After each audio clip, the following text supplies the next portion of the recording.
अब हम देखेंगे कि प्लांट सेल और एनिमल सेल में क्या डिफरेंस होते हैं। सबसे पहले होता है कि प्लांट सेल में सेल वॉल प्रेजेंट होती है और एनिमल सेल जो होता है उसमें सेल वॉल अब्सेंट होती है।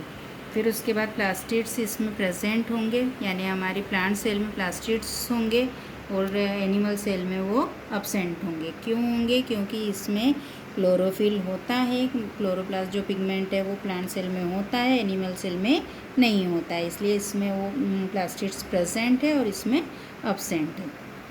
सेंट्रोसोम्स और सेंट्रियोल्स हमारी प्लांट सेल में नहीं होते हैं और इसमें जो सेंट्रोसोम्स होते हैं वो 1 या 2 हो सकते हैं। फिर वैक्यूल्स, इसमें बहुत बड़ा वैक्यूल होता है लेकिन इसमें बहुत छोटे छोटे वैक्यूल्स होते हैं। न्यूक्लियस, इसमें जो न्यूक्लियस होता है वो पेरिफेरल साइटोप्लाज्म के इसमें होता है। इसमें न्यूक्लियस सेंटर में पाया जाता है। प्लांट सेल जो होता है वो अपना शेप कभी चेंज नहीं करता है और जो एनिमल सेल होता है वो अपना शेप चेंज करते रहता है। गोल्जी अपरेटस को देखेंगे तो plant cell contain several subunits of Golgi apparatus. इसमें बहुत सारे गोल्जी अपरेटस पाए जाते हैं। इसमें इतने सारे नहीं होते हैं या बहुत कम होते हैं जो कि हाईली कॉम्प्लेक्सेस होते हैं। तो इसका जो प्लांट सेल लार्जर होता है साइज़ में और ये जो एनिमल सेल होता है वो छोटा होता है। फिर फूड, इसमें फूड जो होता है वो स्टार्च के रूप में स्टोर रहता है और इसमें ग्लाइकोजन के रूप में फूड स्टोर होता है। अब हम देखते हैं prokaryotic and eukaryotic. Viruses do not have cellular structure. जो वायरसेस होते हैं उनका सेल्यूलर स्ट्रक्चर उनमें नहीं पाया जाता। The same is present in all other organism. Cellular structure is of 2 type. जो सेल्यूलर स्ट्रक्चर होता है वो 2 तरह का होता है, 2 टाइप्स में पाया जाता है। एक होता है प्रोकैरियोटिक और एक होता है यूकैरियोटिक। अब प्रोकैरियोटिक और यूकैरियोटिक के 2 अलग अलग टाइप की सेल्स होती है और हम देखेंगे उनमें क्या क्या डिफरेंसेस होते हैं। तो जो प्रोकैरियोटिक सेल होती है it is smaller in size 1 to 10 mu और जो यूकैरियोटिक सेल होती है वो उसका साइज़ 5 से 100 म्यू एम तक हो सकता है। अब न्यूक्लियस का हम कंपेयर करेंगे। An organised nucleus is absent. Prokaryotic में एक न्यूक्लियस जो होता है वो अब्सेंट होता है and organised nucleus is present. Eukaryotic cell में न्यूक्लियस प्रेजेंट होता है। क्रोमोसोम्स देखेंगे, a single prochromosome is present, 2 और सेवरल क्रोमोसोम आर प्रेजेंट। यानी प्रोकैरियोटिक में सिंगल क्रोमोसोम है, यूकैरियोटिक में सेवरल क्रोमोसोम यानी बहुत अधिक होते हैं।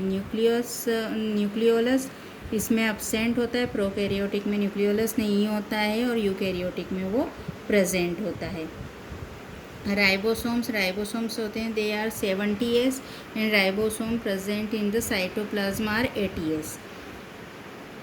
Mitosis, typical mitosis is absent in spindle is not formed. A typical mitosis occur in during cell division. Mitosis एक प्रोसेस होता है जिसमें सेल डिवाइड होता है, तो ये इसमें जो हमारी प्रोकैरियोटिक सेल्स होती है उनमें नहीं होता है और यूकैरियोटिक सेल में सेल डिवीज़न के समय माइटोसिस होता है। अब इसके एग्जांपल्स देखेंगे। जो प्रोकैरियोटिक सेल्स होती है वो बैक्टीरियाज या ब्लू ग्रीन अलगी में प्रेजेंट होती है। यूकैरियोटिक एनिमल्स में, प्लांट्स में, फंजाइज में पाई जाती है। अब हम देखेंगे कि ये जो सेल होती है उसमें डिफ्यूज़न और ऑस्मोसिस कैसे होता है। डिफ्यूज़न का मीनिंग क्या होता है? डिफ्यूज़न सॉलिड, लिक्विड, गैस तीनों में हो सकता है और गैसेस का सेल मेम्ब्रेन से होकर सेल के अंदर एंट्री करना और बाहर जाना, ये हमारा डिफ्यूज़न होगा। और ऑस्मोसिस में क्या होगा कि वाटर का सेल मेम्ब्रेन से होकर सेल के अंदर जाना और बाहर आना हमारा ऑस्मोसिस होगा। अब ये जो डिफ्यूज़न और ऑस्मोसिस है ये दोनों प्रोसेस हमारी सेल के लिए बहुत ज़्यादा ज़रूरी होती है क्योंकि सेल लाइव होती है, ज़िंदा होती है और उसी से वो हमारे लाइफ की बेसिक यूनिट होती है, उसी से मिलकर टिश्यूज़ बनते हैं, इसलिए इसमें ये दोनों प्रोसेस का होना बहुत ज़रूरी होता है। हम देखेंगे कि अब इसमें डिफ्यूज़न और ऑस्मोसिस में क्या डिफरेंस होता है।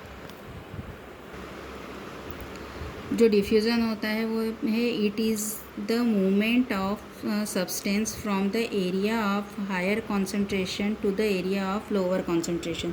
डिफ्यूज़न हमेशा हायर कॉन्सेंट्रेशन से लोअर कॉन्सेंट्रेशन की तरफ होगा।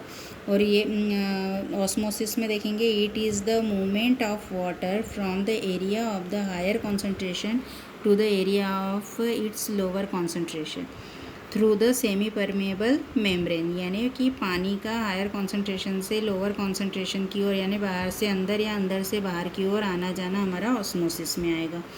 It take place in solid, liquid and gases. Diffusion में ये तीनों कंडीशंस में पॉसिबल होता है, लेकिन जो ऑस्मोसिस होता है वो सिर्फ लिक्विड मीडियम में पॉसिबल है। इसके लिए सेमी परमेबल मेम्ब्रेन का होना ज़रूरी नहीं है डिफ्यूज़न में, लेकिन ऑस्मोसिस के लिए सेमी परमेबल मेम्ब्रेन का होना कंपलसरी होता है।